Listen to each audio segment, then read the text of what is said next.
Planty people. Hello everybody, welcome back to my channel. My name is Darylyn and today we are going to be keeping with the theme this week of kind of wrapping up 2021. I'm going to be talking about what I believe are some trends to keep an eye out for in 2022 as far as the plant community and the plant markets are concerned. So I feel like every year this always happens, like we look back on the previous year in the plant community and like there are like verifiable trends, and it's always fun to kind of try and like think ahead and think about like, okay, like what's coming around the corner, because honestly, inevitably we're all going to be wrong, but it's still fun. So here's my kind of thoughts on the matter. Some of it is just like based on what I've been seeing around social media. Some of it's based on what I've been seeing in the groups, what kind of people have been talking about, and some are just like, oh, I got a hunch, I guess. So I think the first trend that we are going to be seeing going into 2022 is Variegated Antherium. Now, I am already starting to see this a lot on Instagram from a couple of exporters in particular, and I think in the past, we really haven't seen a lot of Variegated Antherium really hit the market and like really become coveted because they just aren't as visually appealing as some of the other ones. I think what usually happens with like pretty much any variegated plant that like becomes like an it plant is that a really spectacular specimen like makes the rounds on Instagram and then everybody wants it. I don't think with a lot of these Variegated Antherium I've really seen like the spectacular specimens yet. They're like, oh my god, like that's incredible. There's a few that I've seen. There was a variegated Ace of Spades floating around that had like pink variegation. It was, I mean, it looked really cool, but it like wasn't probably what I would pick personally for my collection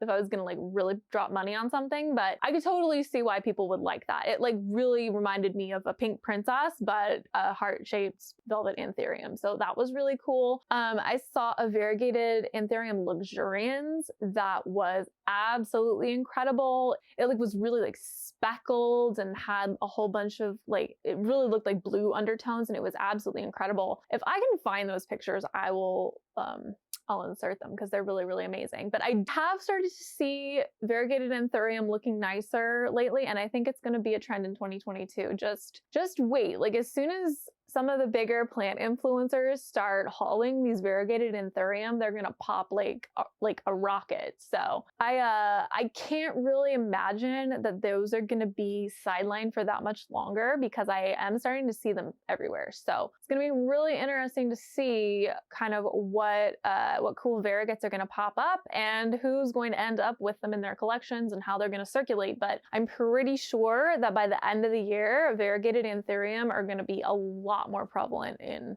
the community.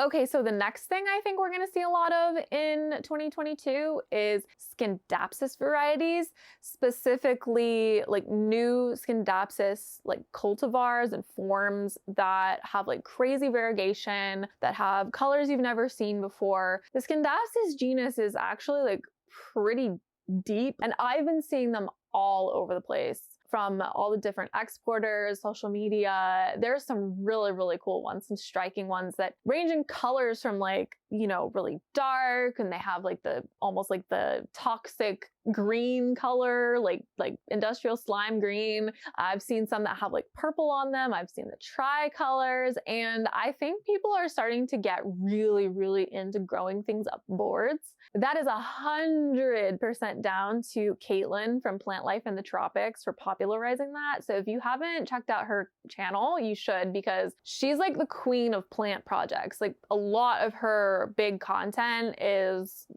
things where she's like actually done projects and filmed them over time. So check her out. But I think we're going to see a lot of shingling Skindapsis going up boards, kind of like how in 2020 was kind of the year of the shingling Rhaphidophora and Monstera Dubaia. I think that Skindapsis is going to be the shingling plant group to watch in 2022. And there's going to be a lot of crazy colors and just cool varieties that are going to hit the market soon. So the next trend that I think we're gonna see, and it might not like hit like quite so hard, it might not be quite as much of a craze as some of these others just because of the nature of what it takes to keep these plants, but I think that textured philodendron and anthurium are going to be big this year, and this is for a couple of reasons. So corrugated antherium and philodendron are notorious for being some of the most finicky, most difficult plants to keep. A lot of them are more cool growing plants and they need really, really high humidity. Oh, let me grab my Anthurium splendidum really quick and I'll show you. So this is an Anthurium splendidum, and see, it's like got that really nice texture on it. I think that we're going to see corrugated plants start to become a badge of prestige in the plant community because these plants aren't as ridiculously inaccessible as some of the other like really coveted plants. Like you can buy them. I mean, they're not cheap, but like you can buy them, but they're extremely difficult to keep happy. The Anthurium splendidum is actually one of the easier ones because contrary to popular opinion, it actually thrives without airflow. So keeping it just in a jar or something like that, your plant will do great. And it actually is not a cool grower like some of the other ones, like the Anthurium corrugatum, the philodendron furcatum, the philodendron, I think it's called the Linhenonii. Some of those ones, they just need like an insane amount of water, a ton of humidity, and they grow cold. I think we're gonna start seeing the people who actually are successfully growing these plants like really tooting their own horn. And part of it is that it's now been a couple of years since the houseplant boom really started and a lot of people got into the hobby. And I think that there's gonna be a lot of those people who've kind of been collecting for 2 or 3 years who are going to be really looking for a challenge, and also a challenge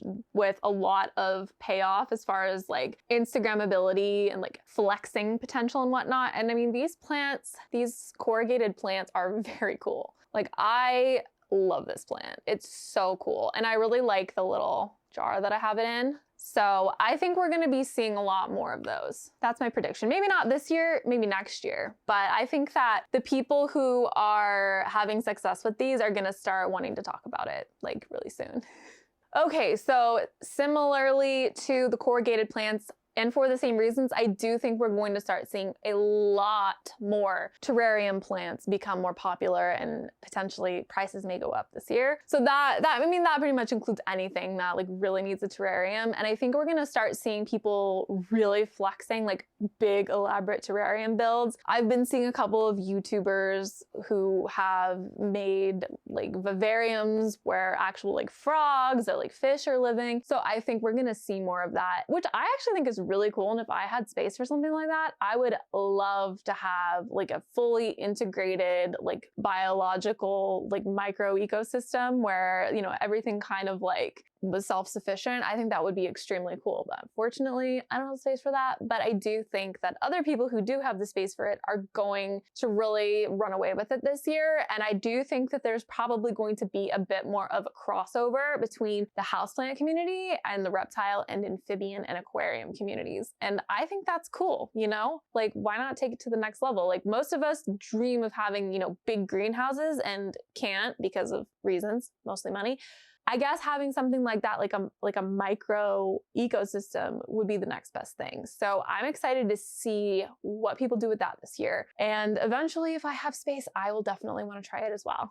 All right, so another thing that we're going to start seeing a lot more of on like the mainstream kind of plant, like surface level market, I think there's gonna be a lot of new crazy Monstera Sports coming out because there's been so much tissue culture that there's bound to be like new sport variegates. You know, people have had some time now to really like propagate them, cultivate them, see if they can get the variegation to be more stable. They're going to be extremely expensive to start, but eventually, once the market gets saturated, as long as these plants, especially the green on green ones, I wouldn't be surprised if the green on green variegated monsteras like start to become a little bit more accessible, just because so many people are finding them at big box stores and I see them come up for sale. I see a lot of Monstera Sports come up for sale all the time and they're not selling like hotcakes like they used to. So I wouldn't be surprised if those green on green variegated sport monsteras that everyone finds at the hardware stores, those prices start start coming down and a lot of them hit the market, because I think the past 2 years, a lot of people have been sport hunting like crazy. So if you are in the market for a cool Monstera with some variegation on it, and you maybe already have an elbow, keep an eye out for those. I really wouldn't be surprised if those start popping up for sale everywhere, and they're much cheaper than they were a couple years ago. Okay, so this is my like last kind of just inclination.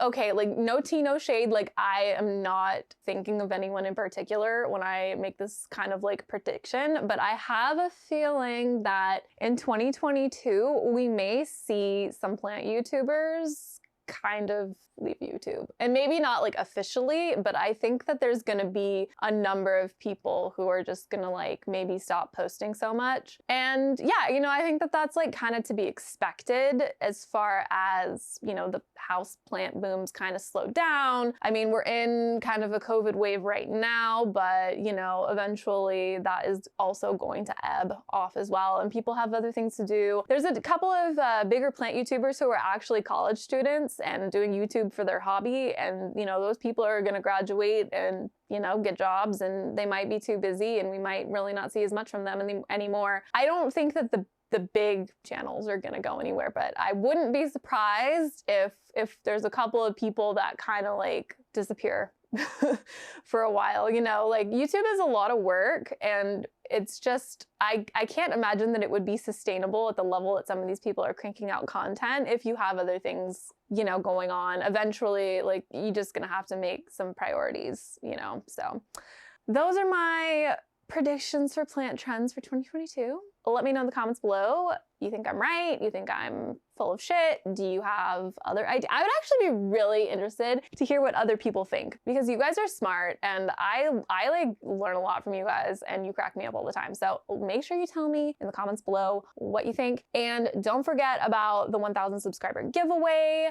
All you have to do to enter is just be subscribed to the channel and follow my Instagram, and then leave a comment under any of the videos where the giveaway is mentioned. And then when we hit the 1,000 mark, I will have that video be the last chance to enter, and then the next one I'll announce the winner. And I'm keeping what it is as a surprise. So, I mean, I think it's a pretty good one. I just like hope I haven't like really talked it up too much.